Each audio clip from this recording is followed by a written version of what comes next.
Through the power of Baha'u'llah, all will be united.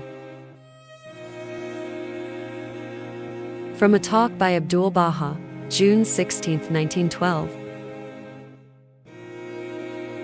In the Orient, the various peoples and nations were in a state of antagonism and strife,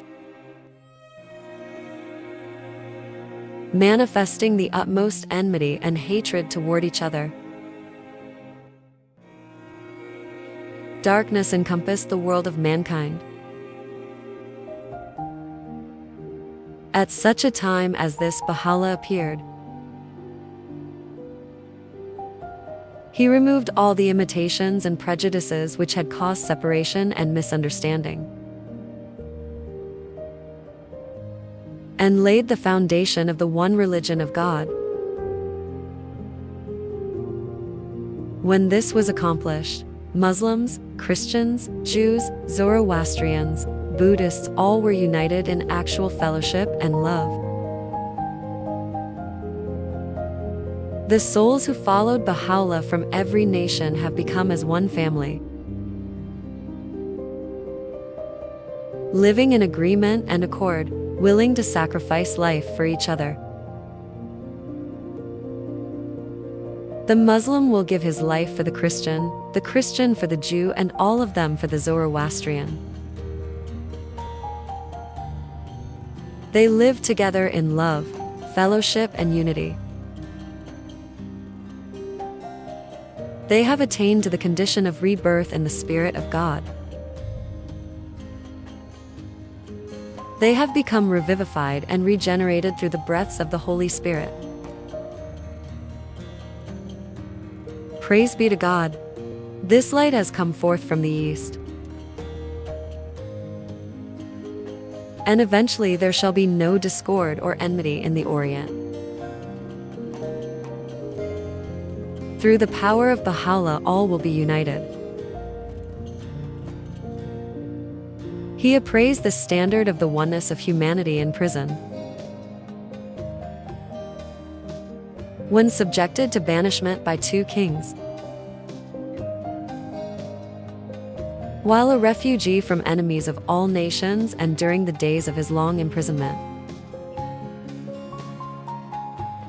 he wrote to the kings and rulers of the world in words of wonderful eloquence, arraigning them severely and summoning them to the divine standard of unity and justice. He exhorted them to peace and international agreement, making it incumbent upon them to establish a board of international arbitration, that from all nations and governments of the world there should be delegates selected for a Congress of Nations, which should constitute a universal arbitral court of justice to settle international disputes.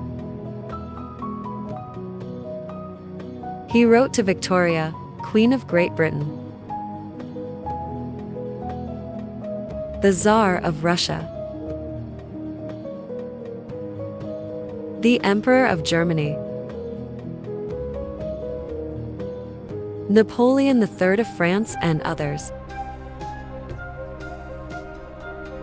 inviting them to world unity and peace. Through a heavenly power, he was enabled to promulgate these ideals in the Orient. Kings could not withstand him. They endeavored to extinguish his light, but served only to increase its intensity and illumination. While in prison, he stood against the Shah of Persia and Sultan of Turkey, and promulgated his teachings until he firmly established the banner of truth and the oneness of humankind. Abdu'l-Baha was a prisoner with him for 40 years, until the Young Turks of the Committee of Union and Progress overthrew the despotism of Abdul-Hamid, dethroned him, and proclaimed liberty.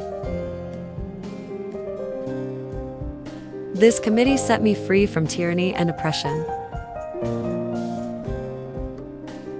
Otherwise, I should have been in prison until the days of my life were ended. The purport is this, that Baha'u'llah in prison was able to proclaim and establish the foundations of peace. Although two despotic kings were his enemies and oppressors. The king of Persia, Nasir-ud-Din Shah, had killed 20,000 Baha'is. Martyrs who in absolute severance and complete willingness offered their lives joyfully for their faith.